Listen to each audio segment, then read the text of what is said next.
anyone. I don't care if you love me or hate me. Stand up for yourself. People be trying to bring me down. I stood up and look at me now. No one can bring me down anymore. Stand up for yourself.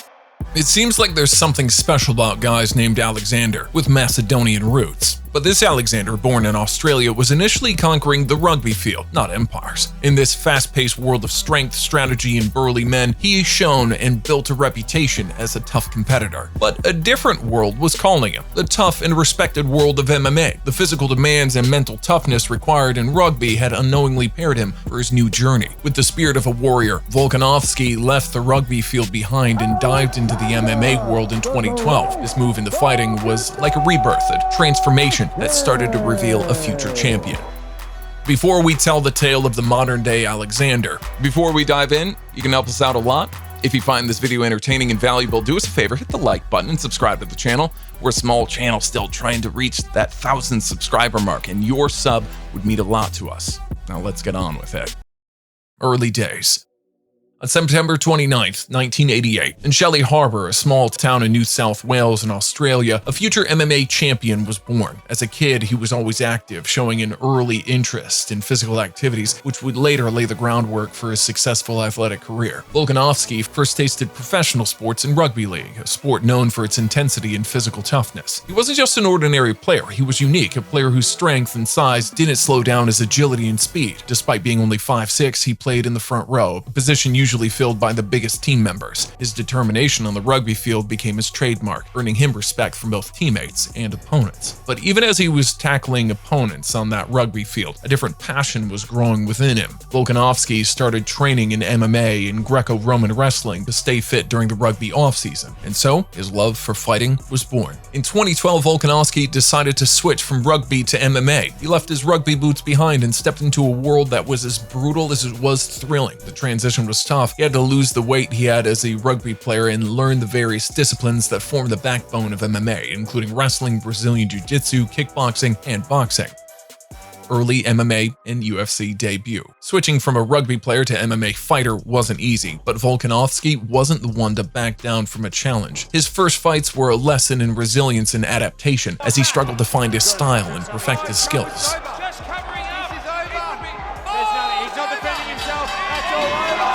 Despite the initial challenges, he found his groove, and his victories started to stack up thanks to an intense training regimen, discipline, and an unwavering will to succeed. In 2006, after a few wins and a few local promotions, his skills and potential caught the attention of the UFC. Stepping onto this massive platform was like entering a gladiator's arena, a stage that hosts the world's deadliest fighters. Volkanovski won some fights, but it wasn't until he faced some of MMA's toughest fighters that the world really started to take notice. Two names that stand out in Volkanovski's early career: Chad Mendes and Jose Aldo. Mendes, a former title contender, was known for his wrestling skills and powerful striking, but Volkanovski wasn't phased. In a fight that tested his grit, he emerged victorious, earning a technical knockout and proving that he wasn't just another name in the UFC. This victory set the stage for another big fight, this time against Jose Aldo, who many consider one of the greatest fighters in the history of the featherweight division. Jose was a big test for Volkanovski. Known for his striking accuracy and speed, the King of Rio was a daunting opponent, but once again, the Australian warrior showed what he was made of, defeating Aldo in a unanimous decision. The victory was more than just another win, it was a clear victory to the world of MMA that Alexander Volkanovski was ready to take the featherweight division by storm. Is undefeated in the top 3 now. I should be ranked number 1. But to be crowned a featherweight champion, one would have to derail the Blesser Express, which is no small task. Max holds so many UFC records, it's ridiculous. The ultimate test, Max Holloway. The battles against Max Holloway, a seasoned warrior and former champion, were defining moments in Volkanovski's career. The fights were a clash of titans. Well, short titans, but titans nonetheless, each testing the other's resolve and skill, both excellent fighters, both cardio machines, both down-to-earth people any man could look up to, but only one could come out on top. In their first encounter at UFC 245, Volkanovski used a strategic game plan that focused on leg kicks to neutralize Holloway's striking. He landed a record number of leg kicks in a featherweight title fight, which significantly hampered Holloway's movement and striking ability. Volkanovski's pressure, combined with his striking accuracy, earned him a unanimous decision victory in the UFC Featherweight Championship. The rematch at UFC 251 was a much closer and much more controversial fight. Holloway started strong, knocking down Volkanovski twice in the early rounds. However, Volkanovski rallied in the later rounds, landing significant strike and securing takedowns. The fight ended in a split decision victory for Volkanovski, but many fans and analysts believed Holloway had done enough to win. Dropping Volkanovski in 2 rounds that he was clearly winning. I had Max winning the fight. I thought he won the fight when I was watching it. Leave it to these guys. We got some bad judging.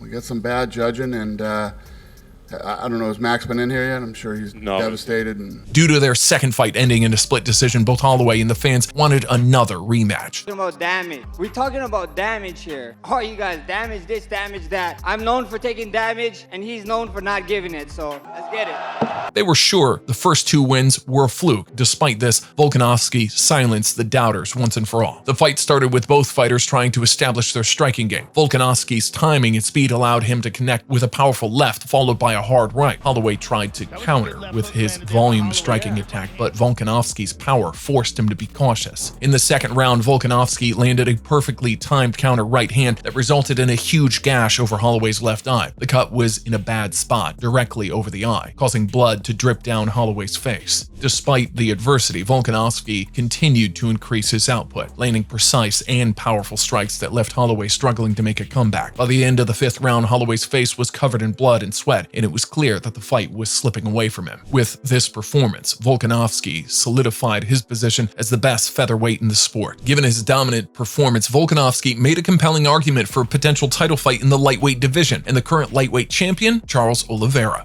Say, wherever Charles, whoever gets that belt, nothing but respect. I'd love to move up, get that double champ status. But as luck would have it, Oliveira lost the title in the meantime to another phenom, Islam Makhachev. The battle for pound title. The clash between Islam Makhachev and Alexander Volkanovski at UFC 284 was a spectacle that lived up to the super fight billing. I ain't tapping, I ain't going to sleep. I'm getting out and I'm putting hands on him, and that's that. Makhachev, the reigning lightweight champion, successfully defended his title against featherweight champion Volkanovski in a unanimous decision. The fight was the crowning jewel of UFC 284, which marked a raucous return to Perth, Australia. Despite the loss, Volkanovski put on a performance that was nothing short of impressive. He surpassed Charles Oliveira's record of landing the most significant strikes on Makhachev in the UFC, with 70 significant strikes compared to Oliveira's 19. The fight was not without controversy, with the scoring being a point of debate. The fight also sparked a debate over the true meaning of pound for pound. Despite losing, Volkanovski was praised for his performance and was even considered by some as the best fighter in the world on that night. Volk is set to face off against the virtuoso striker Yair Rodriguez next. This will be another test for Volkanovski, as Rodriguez is known for his dynamic and unpredictable striking style. But if there's one thing we've learned about Volkanovski, it's that he's always ready for a challenge. Will he take the fight to the ground to negate the elusive El Pantera, or will he go head-to-head with his striking? What do you think? Will Yair manage to take the featherweight throne, or will Volk once again prove there's not a man on earth who can take that belt from him? If you enjoyed this video, don't forget to leave a like and subscribe. Till next time, fight fans.